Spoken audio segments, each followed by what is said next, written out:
Hello, my friends, and welcome back to Hack Your Thoughts, the journey to self love. We are now at episode 44, and I'm so grateful you're here. A few weeks ago, we launched our series, The Hidden Ways We Shrink Ourselves. And it's been eye opening to uncover just how often we unconsciously make ourselves smaller, playing it safe, dimming our light, taking the spotlight off us, or just holding back when we should really be standing tall. In the last episode, Honey, I Shrunk the Audience, we explored some ways we minimize ourselves, whether it's rooms where we belong, or conversations that need our voices, or even in our own self perception. But here's the thing, shrinking isn't always obvious, it kind of sneaks in quietly. This week, I'm reminded of times when I couldn't speak up. I didn't have the courage, when I felt less than, when I had shrunk. I was conditioned for years and years from being told, you're not good enough or you don't know what you're talking about. So, what happened? I took up less space, which means I allowed others to take up more space. More than that, I allowed others to take up my space until I disappeared. And it was like I had a fight going on inside my mind. There was always two choices: you accept this, or you begin to create another story, create my own story. And that's what I'm doing today. That's what I'm doing with my life, creating my story. Sometimes it's tough. Sometimes I want to shrink, but I have to just, muscle up and bring myself forward. Now, some of you may hear this and be totally disregard and say, hey, Chloe, you're talking nonsense. But there is you. And this message is for you. Take up your space. Choose to stand tall physically, emotionally, mentally. And it's a daily practice, not a one-time decision. That's why today's episode is so important. And we're going to be diving in to this topic, why we shrink ourselves and how to make it stop. And I couldn't think of a better person to explore this with me than an exceptional friend and executive coach that I've collaborated with extensively, Kevin Johnson, fondly known as KJ. You'll be meeting him in a moment. Here's what we're going to be exploring. Why do we unconsciously shrink ourselves? How do we disappear without realizing it? What are root causes and conditioning, and where does this show up in our lives? And how can we start to recognize and reverse that? Don't go away, stay right there, and we'll be back shortly.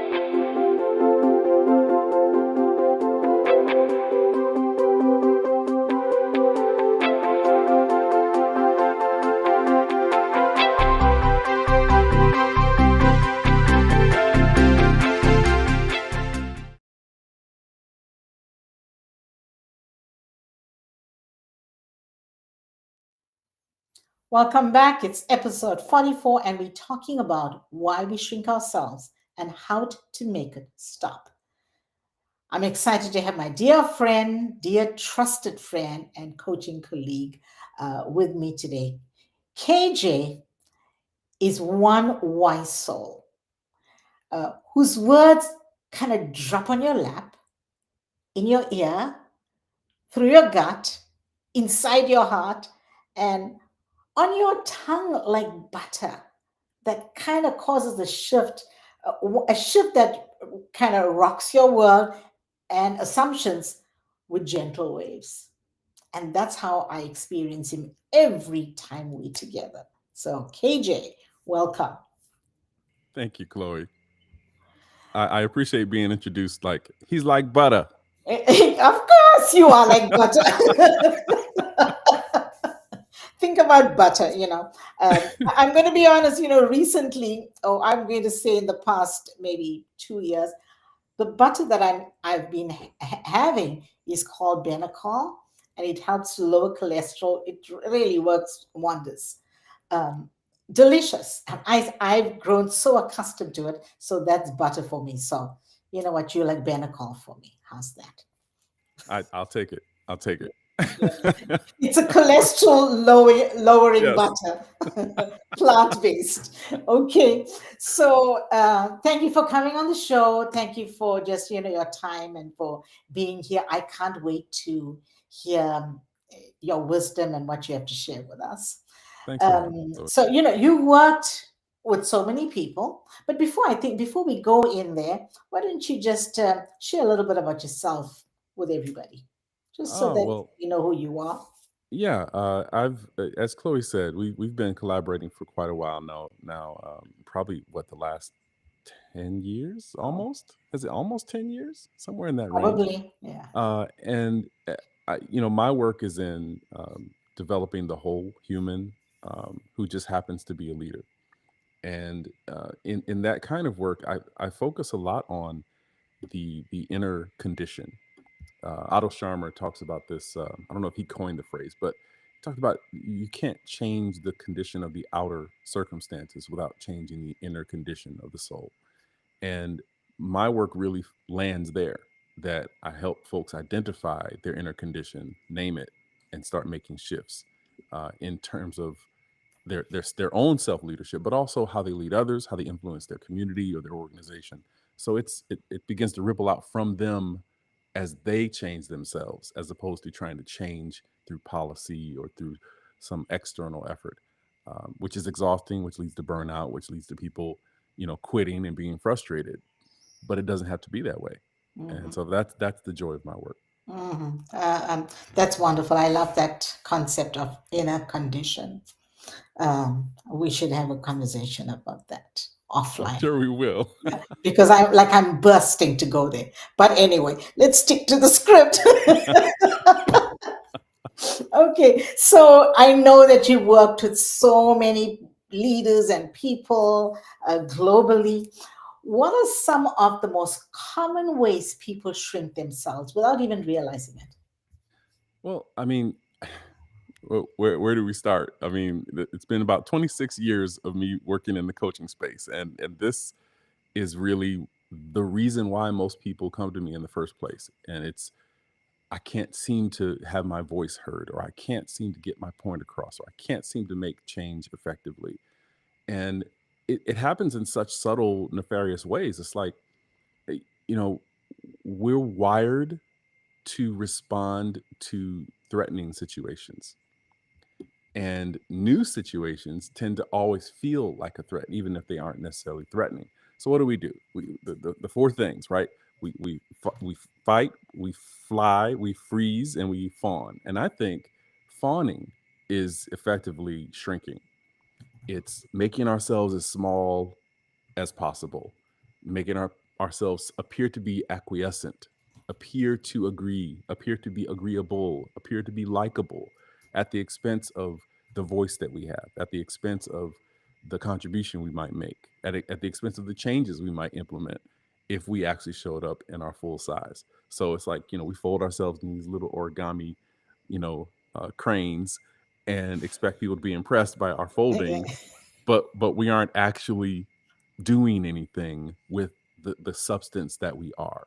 Mhm. So it happens in very subtle ways. And, the obvious ways are, staying silent in a meeting, or um, hiding in terms of not sharing your full volume Mhm. of potential or skill. But it's so much more subtle and nefarious than that.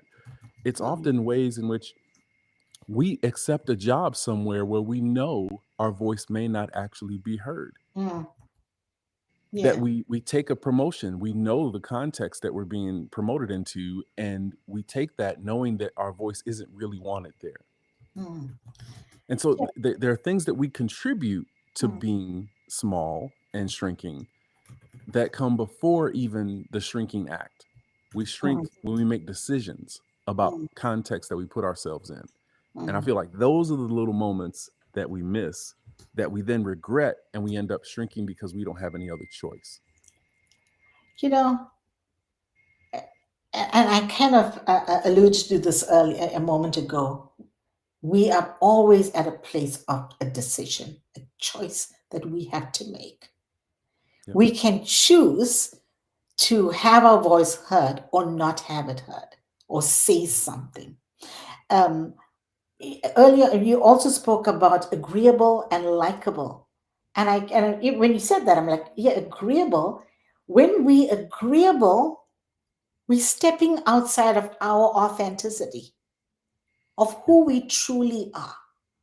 We become someone else just to please, exactly. to Exactly. fit in, to belong, because we just want to belong. We, Hmm. even the likability factor. But even in that wanting to belong, that agreeable response is an act of self betrayal, Mm, which then leads to a cycle of shrinking again, yeah, because it creates a self thought of I'm not worthy. yeah, I couldn't stand up in that moment. So what makes me think I can stand up in the next moment and the next moment and the next moment until yeah, we break that cycle? The self betrayal is an internalized force multiplier, yeah, and you just get smaller and smaller and smaller, yeah. and it's all in your own head. No one else outside has to even know what's going on there. Hmm. Yeah. Yeah. So, have you ever caught yourself holding back, whether in your posture, your tone, your words, what you choose, what's really going on in your mind in that moment? Well, it's interesting because this question has many layers to it, depending on who you are in a particular society, in a culture, in a work environment.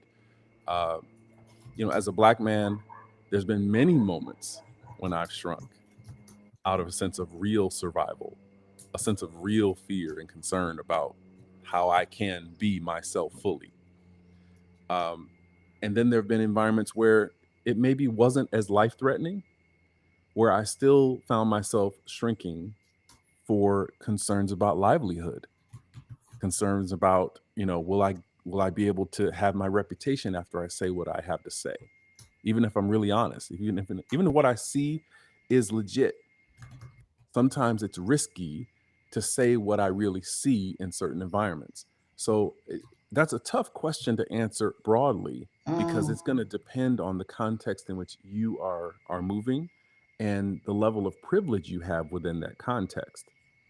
So mhm, the level of privilege is key, because if if I'm a person who is in a dominant culture in an environment, I'm going to be able to say pretty much anything I want to say, and it'll find a way to be written off as, oh well, even if it's inappropriate, there'll be a way to be written off. But mhm, if I'm coming from a not so dominant or intentionally excluded community, that's going to be a harder thing for me to presence myself, mhm, and the survival tendency is going to be higher in that environment too. So it's tougher. Like, I'm like, am I going to upset the balance of power in this room? mm, Am I going yeah, to rock the boat? Am I going to make waves? I mean, I think those are things that go through our minds because we're thinking about the impact. But I want to suggest this, and I don't mean to jump ahead to solutions, but the data is powerful there. So if we take the information that we are afraid to say something, there's an intentional reversal that we can make in that moment that says the resistance that I have to saying this is proof that it needs to be said. mhm, And so there's a way to counter it. And we'll go into that a little bit later because I know you have mhm, some other questions for me. But mhm, I think there's power in recognizing the resistance, mhm, yeah, even if you do yield to it. Recognize the resistance, because there's something to it that the next time you get a chance to say that thing, there may be a great opportunity for you to say it in a way that's very strategic and impactful. yeah. And I would love to go deeper in that because right there we can stay, Uh, and let me say this before we move on. When we can recognize the resistance, but how often are we recognized because we're so steeped in our limiting beliefs, in the way we think, in our structured frame, in the framework of our minds, that we stuck. We don't even recognize that we are in resistance. We just resist. Yep. Yep. So being able to break down that resistance to say, okay, what does resistance look like? When I'm resisting, what am I doing? What am I thinking? What am I feeling? How am I coming across? What is the impact that I'm having? So deconstructing that Yeah. is what Yeah. we need to do. Well, and that I use a simple model. This is not my original model. This is actually Dr. Stephen Cartman's model called the drama triangle. I found that if I look at the three roles that are played in the thing called the drama triangle, it is the very source of resistance. And I'll just go through them very briefly. Yeah. The first role in the drama triangle is that of persecutor, someone who's blaming, shaming, trying to find fault in whatever's going on. It's avoiding something. It's avoiding the responsibility of I am responsible for making this happen. So, but I didn't, so I'm going to blame somebody. The second role is that of the victim. That person says, I don't have any power to change this. I don't have any authority. I'm not a Mm, leader. I don't have the resources or the tools or the staff to do this project. But they're missing the responsible act of asking for help. They're missing the responsible act of seeking out guidance or direction. The third element in this trifecta of avoidance and drama and resistance is that of the rescuer. mm, Now, this is the person who thinks it's their job to save everybody else. So they save the victim by saying, oh, look at them. They don't have what they need. I'm going to give them what I need. But what about your responsibility? mm, You could offer that same insight as a coach instead mm, of jumping in and trying to enable somebody else who's acting in mm, lack of power. mm, You could also rescue the persecutor by saying, "Oh, they're under a lot of stress. They're just having a tough time. Don't take it personally, letting them off the hook." But also the rescuer is also avoiding their own responsibilities mm. by taking on someone else's to try to Yeah. save the victim or justify the persecutor. Mm, That resistance is all rotating around what is there for me to do mm. right now. Yeah. And if I shed those roles, if I say I'm not going to be the person who blames, I'm not going to be the person who acts powerless, I'm not going to be the person who rescues, I'm going to do what's mine to do, then the resistance is gone. It's broken. Mm, But you got yeah. to recognize you're in one of those roles to be able to extract yourself from them. Yeah. And how often are we actually recognizing that? We're Well, not. it takes somebody to tell us, honestly. Exactly. It takes this Exactly. podcast. It takes Yeah. hearing somebody say, Mm, "Hey, you might be acting like a victim if you're doing these five things." All of a sudden, you're like, "Hey, I do one of those things. I wonder if I'm doing that." And so mm, it takes a bit of external, which is why I feel like self-help is not really a thing. It's like we need to hear from other people how we are showing up in mm, order to fully see ourselves. yeah. So it takes somebody. It takes our podcast. It takes Mhm, it takes the coaches to be able to say, "Hey, have yeah. you noticed this about how you show up in this environment?" Mm, That's yeah. how we find out. Yeah. And in the drama circle, yes to everything you're saying. In the drama circle, um, unless you are objective, you cannot see where you are. Yeah, Being able to have a mindset of objectivity, in other words, stepping away from the situation and looking at it in second or third person, looking at it as though that this is happening to Chloe.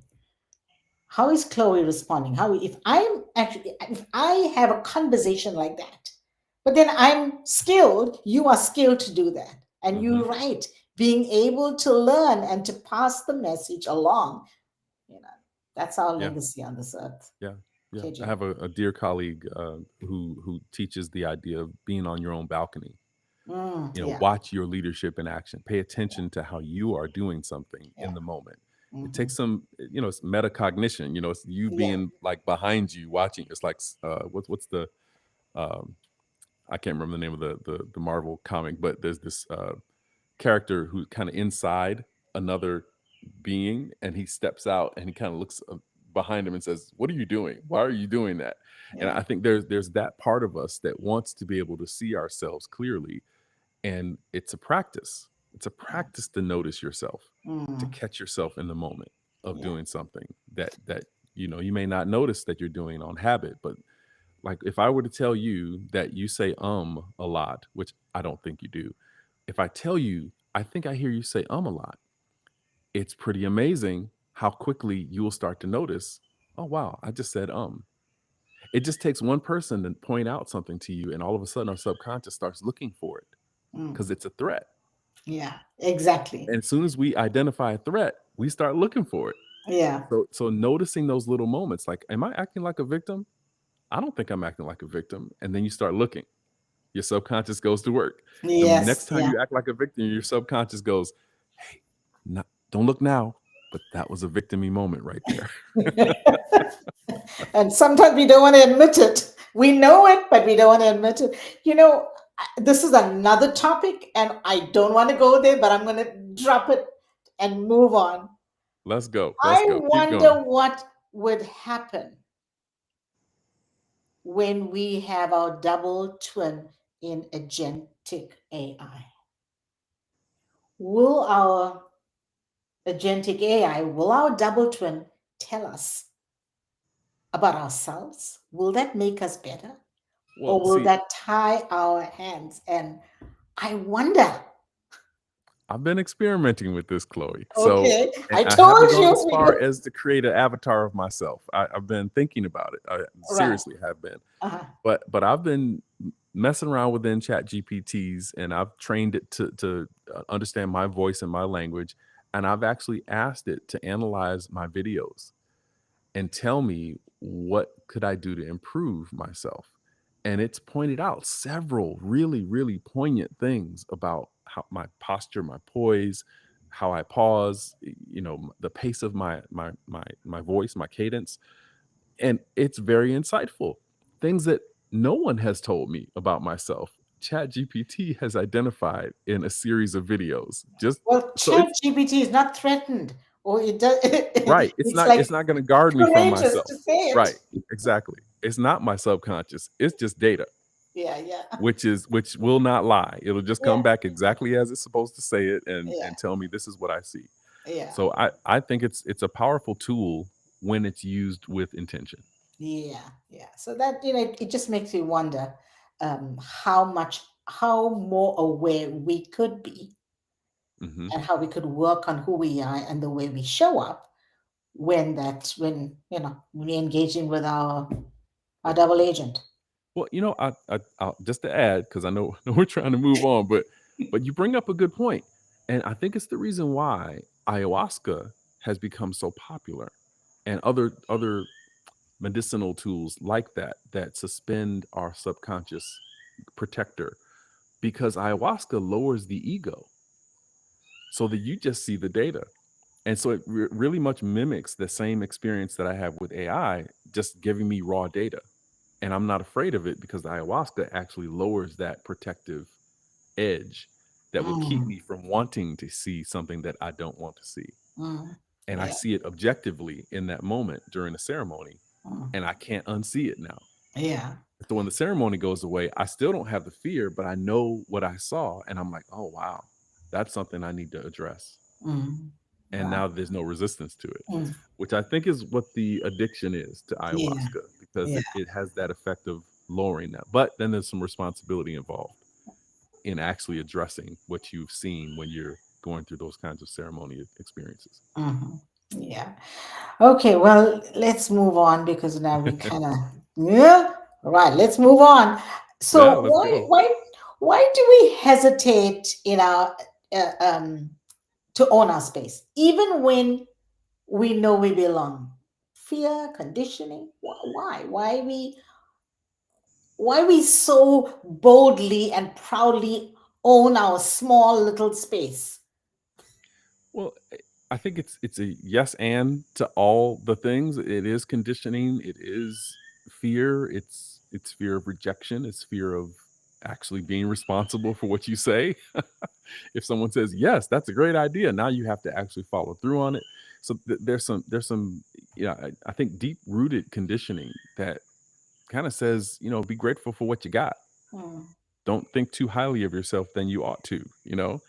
But I have a different definition of humility, and I think that's what this touches on. And it's that humility is you being exactly who God created you to be, and absolutely nothing less than who God created you to be.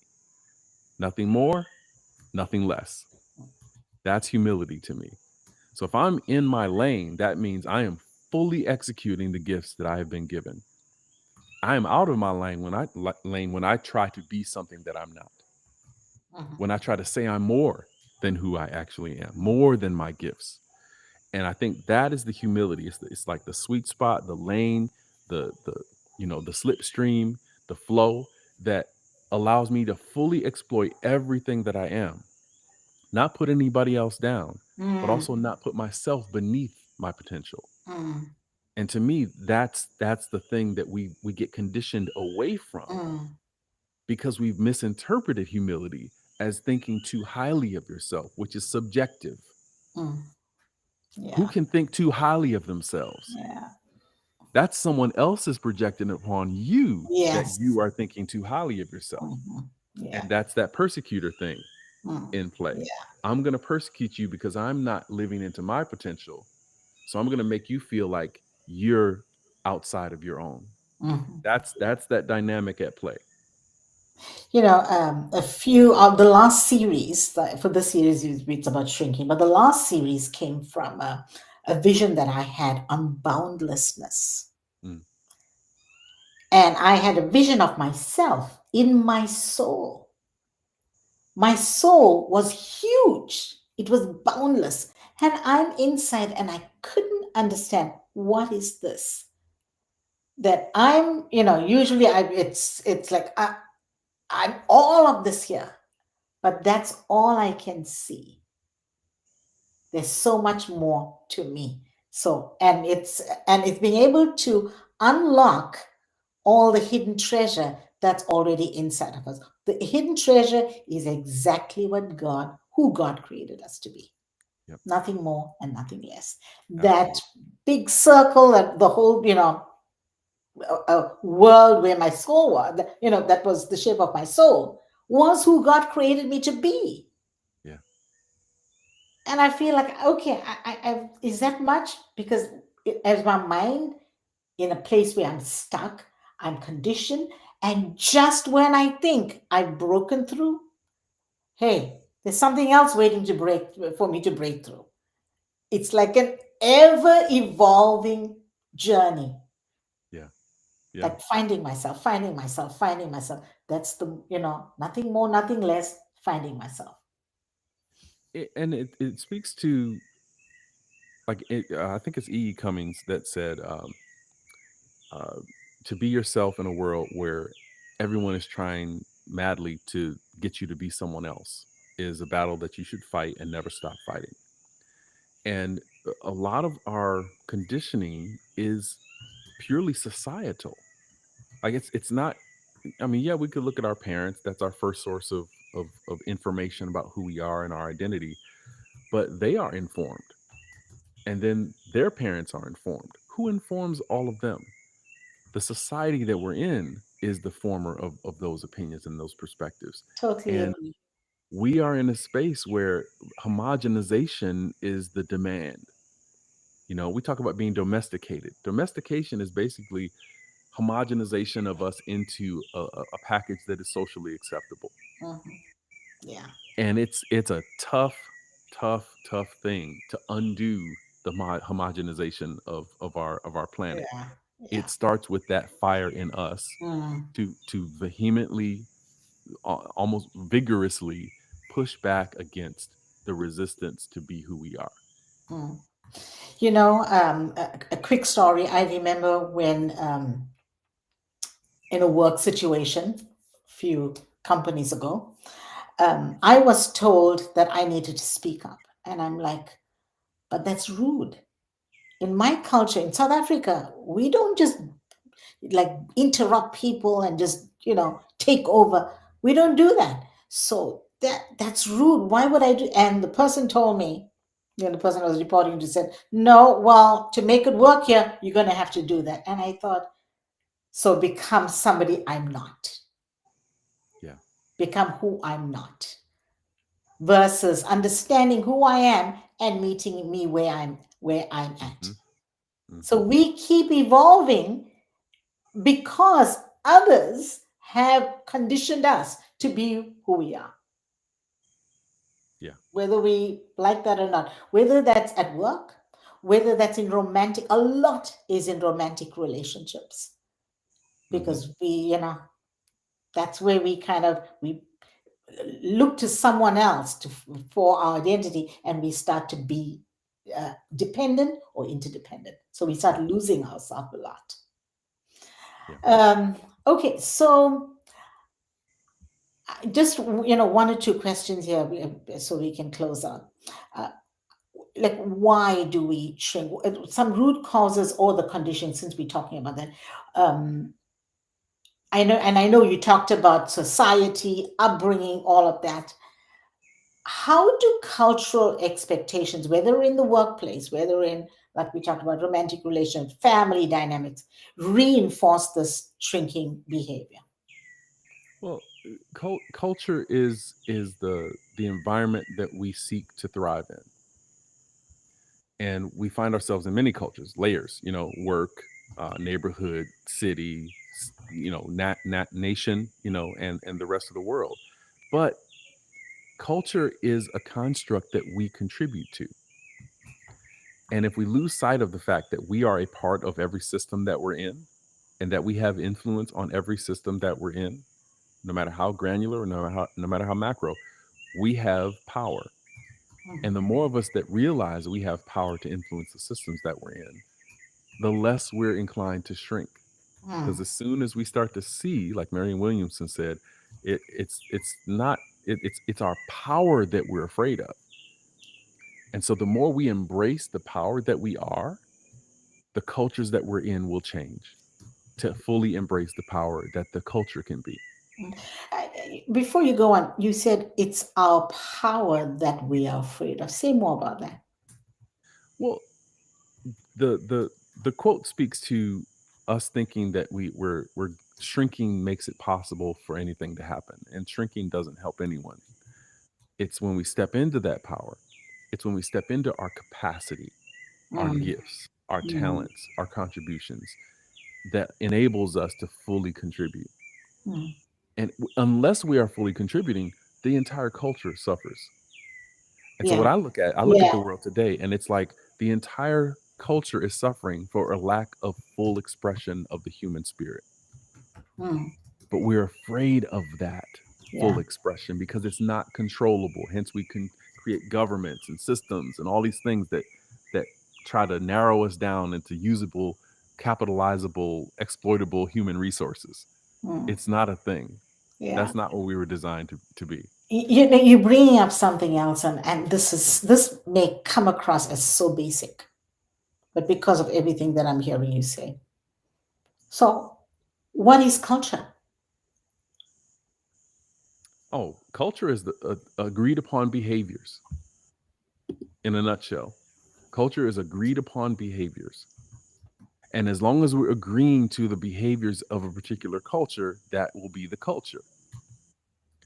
I bet if everybody left X right now, the culture would disappear, right? If most folks just moved out of the United States right now and decided to become immigrants somewhere else, where would the culture of the United States be? What would it be made of? We are the culture. And how we So, show up creates the culture, what's acceptable and what's not, what we allow and what we don't. We are yeah, that culture. yeah. So, okay, so culture, certain things we Phil's can gonna kick allow, our and ass, just certain so you things. know. Huh? Phil's gonna kick our ass, just to point it out. Okay, so agreed upon. And I just want to quickly dabble here before we go into the close out. Agreed upon cultures, how behaviors. However, there are certain times when we do have freedom to make a choice, even though it's a hard choice. But Oh, we making that always have a choice choice, though. takes Yeah. us may take us almost feel like we are in retrogression. Mm-hmm. Mm-hmm. But that's because we've agreed so long that the culture thinks that that's identity. Yeah. Mhm. The culture thinks it's identified as the Mhm. culture. The culture is fluid. The Mhm. culture can change. The culture grows. The culture adapts. We're not going to make a culture into a constitution. Yeah. That's how institutionalization takes place. Culture is dynamic. It's alive. Culture Yeah. is like the Yeah. earth, it's Hey, Gaia. culture is in yogurt, and you know good how healthy your culture is in yogurt. Yes. Okay, so talking about that, what is, how do we own our space? How do we not shrink, whether we in culture, whether we in family, whether in workplaces, whether in relationships? I mean, there's just so many different places of society that we plugged in.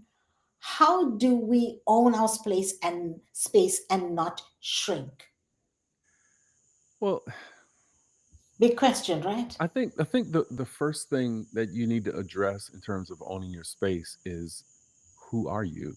Mm, Because I think we have a deficit of identity. And hear me out here, and I hope I'm not elongating too much here, but I think the idea of identity has been misused in our society.